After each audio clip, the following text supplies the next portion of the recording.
Hello YouTube, this is Darkon633 and we're back with another Star Wars review. This time we're going to take a look at the Star Wars The Black Series 6-inch Rey, which is her Jedi Training version based on her design and look from Star Wars The Last Jedi. Now this is actually a very similar look to the end of Star Wars Episode VII, The Force Awakens, where she was in her Resistance outfit and whatever they called it. I forgot exactly what they called it.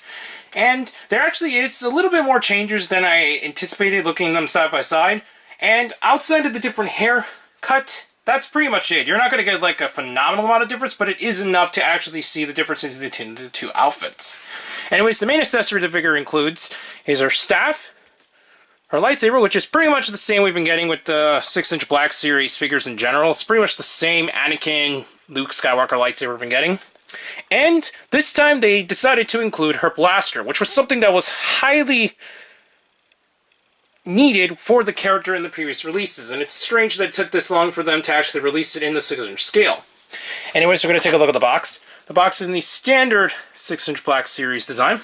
Shows that she is number 44, and has a bio on the back as normal. So now we're going to look at the figure more closely. Articulation-wise, the head is on a ball joint, although her hair does kind of get in the way. It's not too bad, since there's a little bit of a short haircut there.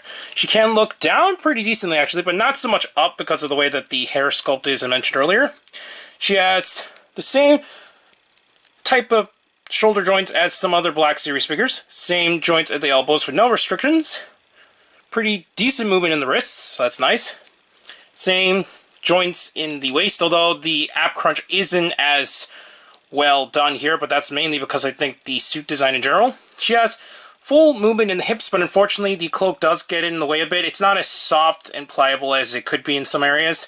While some areas like the back here is a lot softer, it's not as soft from the front part of her skirt and to the side as well.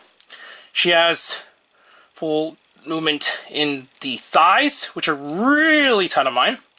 Double joints in the knees as normal, and fully jointed ankles. So you're pretty much going to get the same amount of articulation for the Black Series figures. We're actually going to take off her staff so that she can actually hold on to it. So you pretty much get the idea, if you got any of the previous Rey figures, you pretty much get the idea that she's just holding on to her staff, ready to attack with it or so on. So she can hold it with no problem, so that's cool. You can allow her to hold it. And obviously, new with the release, she does include the blaster, which is holstered on the side of her hip. So it's nice that we actually have that included. So we're just going to slide that in to her hand.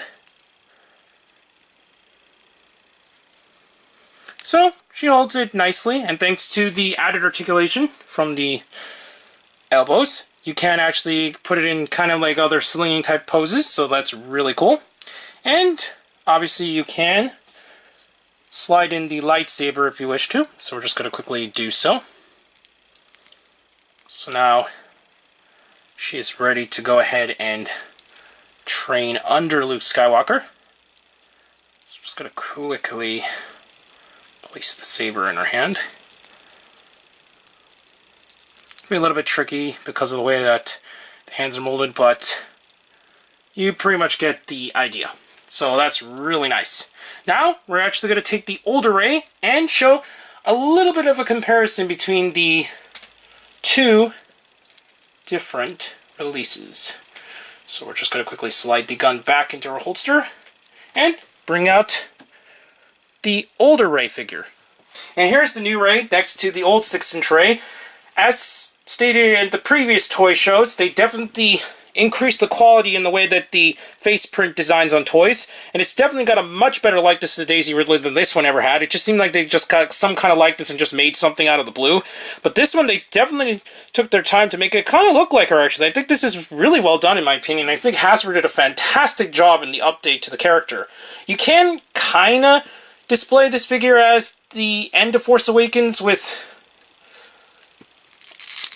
Rey if you wish to. I think the heads may be compatible, but I'm not 100% sure. We're just going to quickly try it out. Actually, no. This head's actually pretty well placed. I kind of don't want to break the toy, so I think if you use the hot weather method, you may be able to swap the heads, but obviously it's not going to really work out too well because of the way that her design of her outfit is a little bit different between the end of The Force Awakens and The Last Jedi outside of the haircut. So, other than that, if you have the original Rey, this new Rey is definitely a far better improvement compared to the original toy, since Hasbro definitely increased the quality of the sculpt, and the head sculpt in general is a lot better than the previous release.